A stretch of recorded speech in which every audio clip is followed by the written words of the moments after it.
Hello, today we will be revisiting particle-based SSP arrow detectors for two reasons. One, to make a Legend of Zelda style timed toggling switch to use as a bow target, and the second reason will be to make an SSP SMP detection system so that you can redirect your players accordingly when you have something that doesn't work in their current game mode. So first we have the general particle-based detector from my first arrow detection video, and I'll quickly go over the concept again, and that is that this top half of our block houses our pressure pad, a wooden pressure pad, and although we can't activate that with our arrow directly, we can place our arrow on the side of the block on the top half and update that with our particles being generated from any source, and as long as it passes through the area of our pressure pad, we will update the pad and gain power from the pad. So if we were to fire here, it won't work, but if we fire to the top, it does work.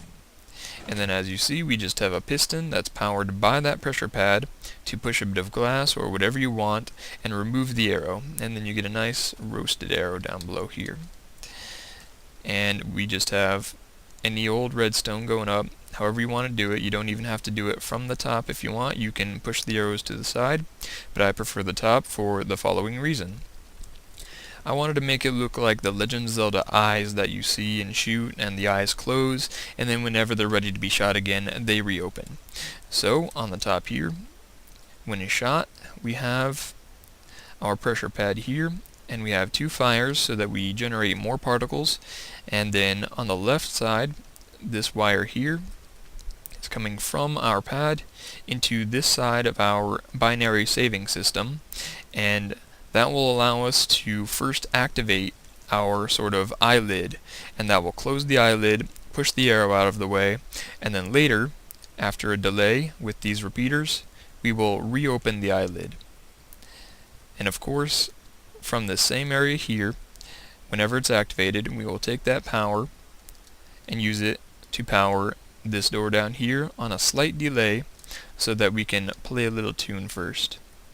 And you don't really need the note blocks, of course, but I like playing a nice tune and then reversing the tune whenever the eye is opening back up again. So down below, we can test this out.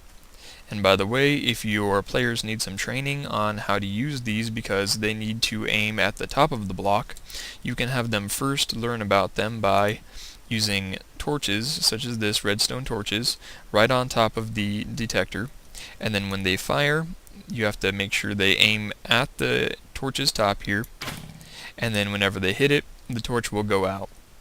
And that will be a great way to train your players, I think, for the upcoming adventure maps that you might use these on. That's how I'll probably do it. But at any rate, you'll want to include it in your documentation anyway. But to test it out, fire the arrow, it closes, door opens, and once again,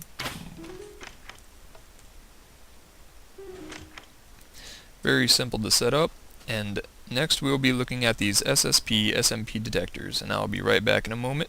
Now, if you just want to look at the layout right now, this would be a good time to pause the video. Otherwise, I will be including a link to this map in the description in case you don't want to hear me drone about how this redstone system works, because I know that might be a bit boring. But otherwise, you can just listen. This whole thing is in one layer, and it's rather compact even though it's laid out like that, and I like it because it makes it really easy to see what's going on. Basically, first we want to save the value whenever someone steps over our pressure plate. That makes it a bit more transparent to the user. They could just walk over the plate and eventually be redirected to where they need to go without necessarily needing to perform an action, which should really be logic of the map and not of the player. And then on the left side we have our input going out to the left and to the right through some repeaters. However, first we activate our arrow dispenser, which activates our detector here by just firing at it. I haven't had it fail yet. It always hits the top or middle or whatever and activates it, but it might fail someday.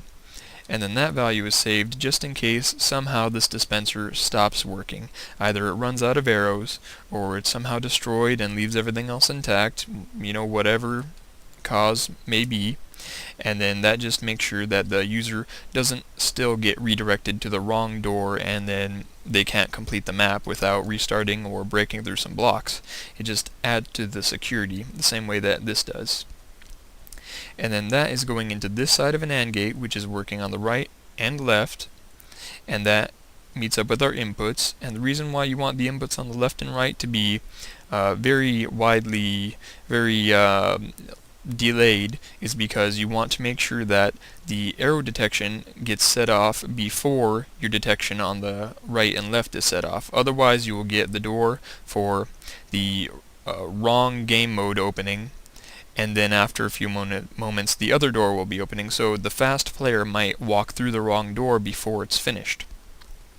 And that prevents that as long as you have enough particles being generated. And then on the left here we have a repeater, so that this is always providing power whenever our pressure pad is active. Whenever the detector is active, this will always be providing power to the left, and the power will always be being provided to the right whenever it's not active. That way we only get the left side active whenever our detection system has been set off, and otherwise the right side of the door will always be active. And just to demonstrate, we can jump down here and step on our pad and look at the middle. There you go, it lit up, and then the right side of the door lit up. And if we were to take this here off and reset the system for arrow detection, we can see that if we were playing SMP, and the left side of the door would be open because our detector hasn't gone off. And if we were to step on this, it would be the SSP door. And we could just reset that again. I always like to include these buttons as well so that you can reset it very easily. So again, that's pretty much it. I will include a link to download this in the description, and I will see you next time.